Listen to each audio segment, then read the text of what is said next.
Halo, Assalamualaikum warahmatullahi wabarakatuh. Teman-teman, IKBX Nusantara,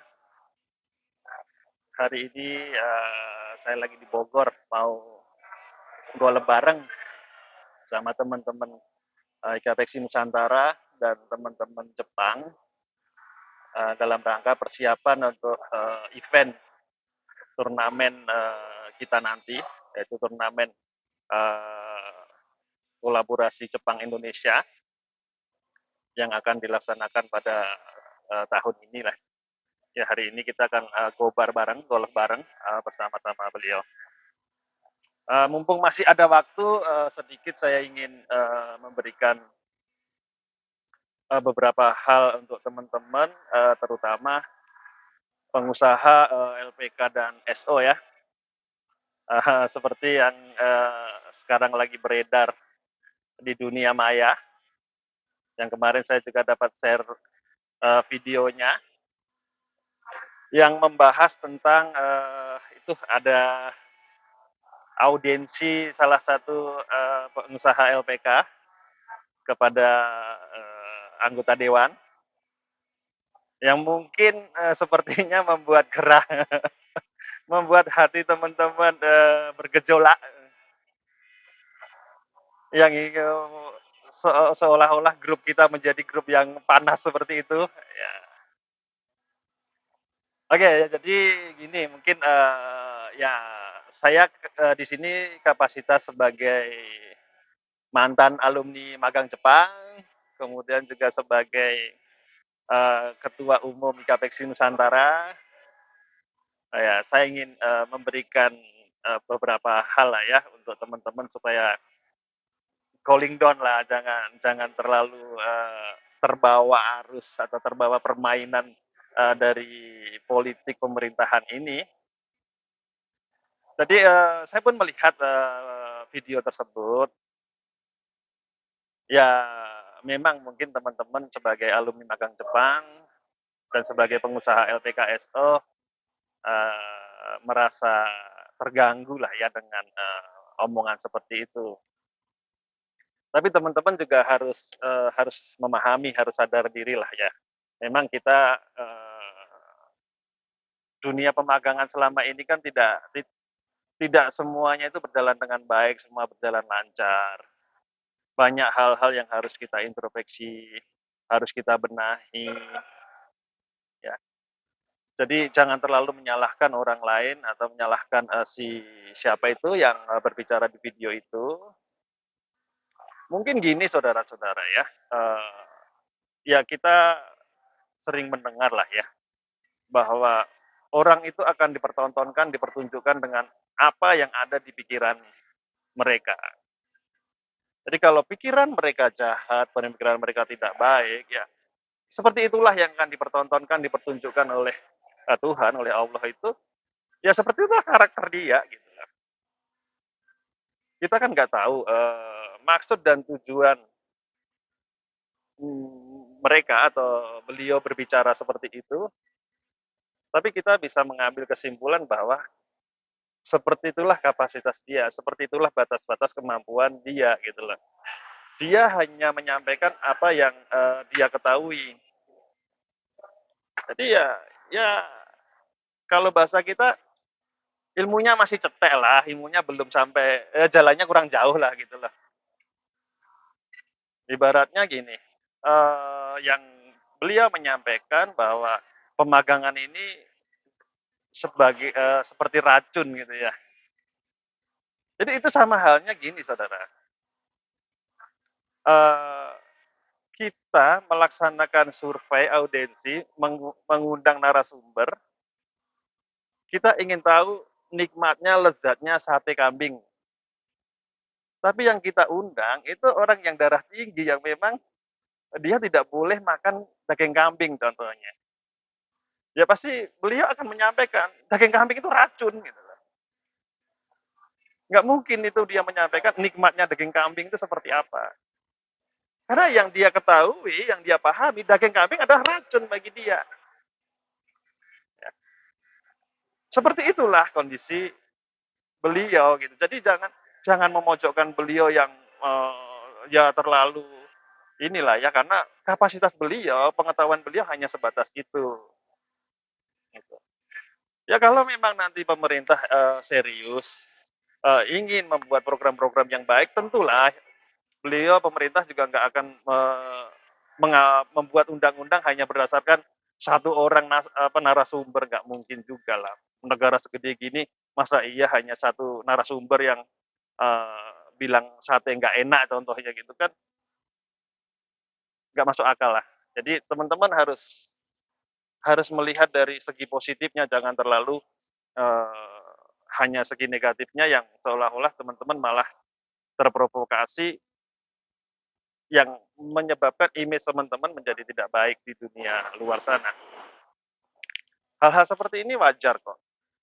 Kalau teman-teman masuk ke dunia bisnis beneran ya, yang bisnis beneran ini bukan bisnis-bisnisan, persaingan bisnis seperti itu tuh wajar. Jadi saling menjelekkan kompetitor, saling, merusak citra kompetitor, itu ya ya di dunia bisnis memang seperti itu. Jadi teman-teman harus mulai belajar menghadapi hal-hal seperti itu kalau memang serius mau terjun ke dunia bisnis yang beneran.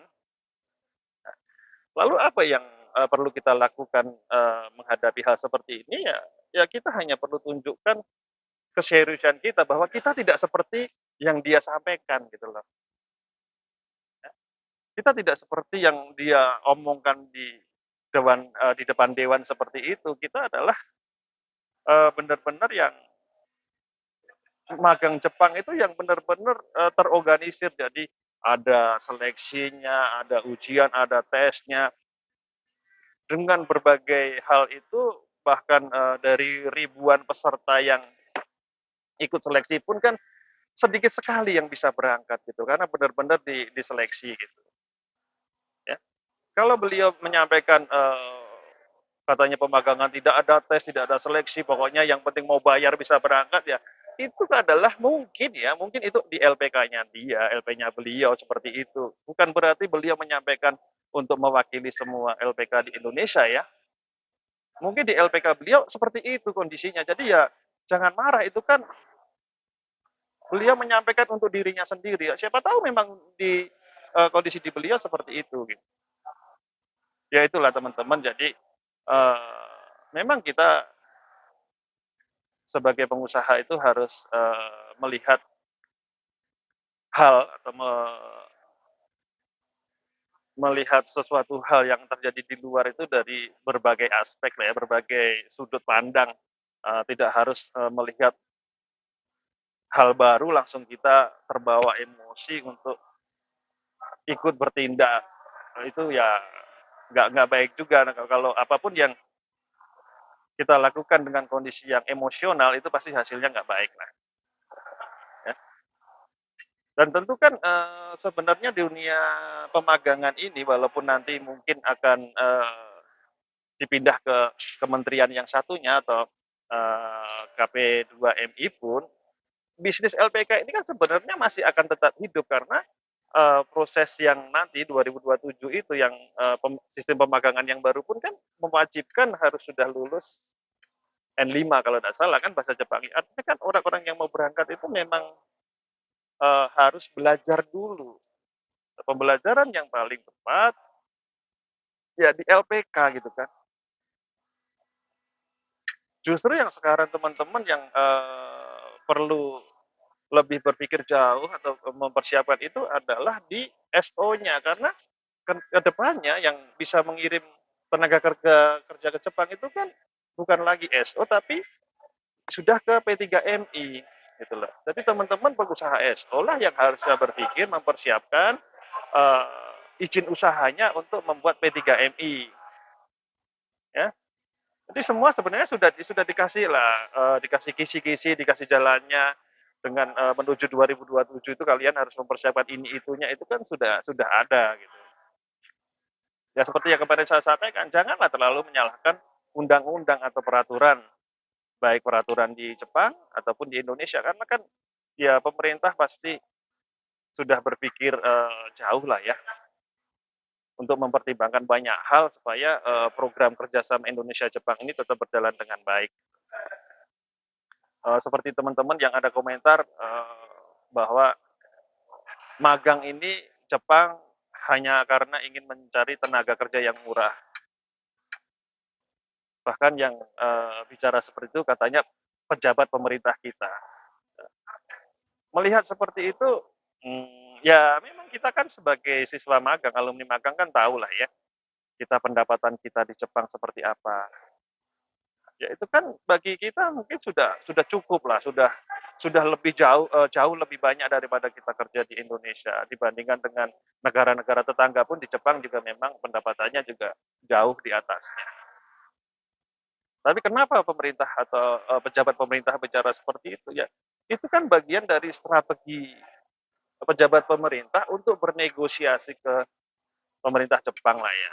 Jadi jangan jangan dilihat negatifnya, itu kita harus harus support lah, harus dukung, eee, komitmen atau hal-hal yang menjadi keputusan pemerintah itu, nggak mungkin lah pemerintah akan, menjerumuskan rakyatnya.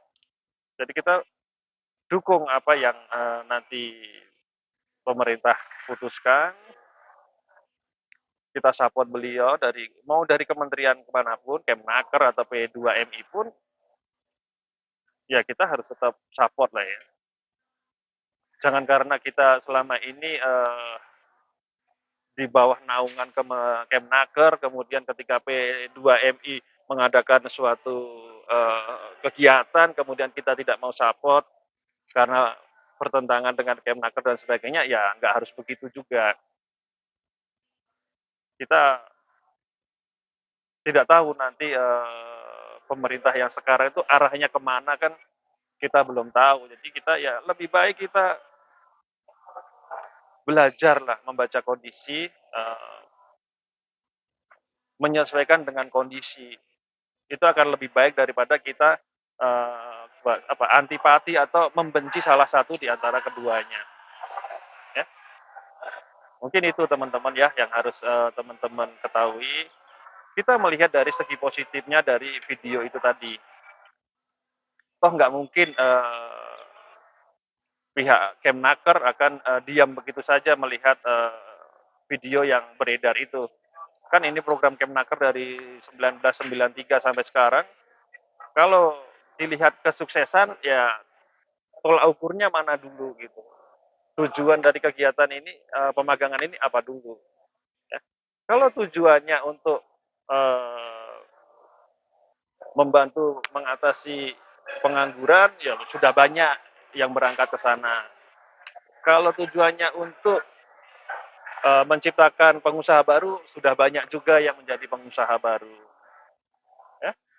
Kalau tujuannya untuk kerjasama Indonesia Jepang juga sudah banyak Indonesia Jepang.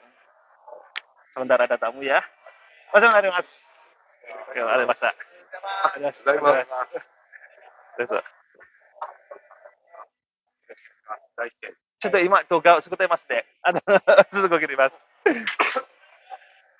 Ya, mungkin, gitu dulu ya. Jadi jangan jangan terlalu, berpikir negatif dengan kondisi di luaran sana, tapi kita lebih, baik untuk menyesuaikan dengan, kondisi. Karena pasti teman-teman akan lebih lebih, lebih mudah untuk menjalankan kegiatan-kegiatan, bisnisnya nanti.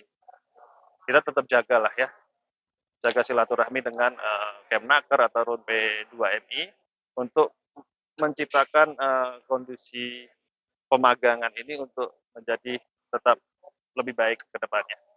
Mungkin demikian dari saya, tolong, di grup calling down, jangan terlalu mengumbar, bahasa-bahasa jelek, bahasa-bahasa kotor. Ya ini untuk menunjukkan bahwa kita ini alumni magang yang terdidik, alumni magang yang benar-benar, paham tentang, pemagangan. Jadi tidak mudah terbawa arus, tidak mudah terprovokasi. Ini dari saya, salam. Wassalamualaikum warahmatullahi wabarakatuh. Terima kasih.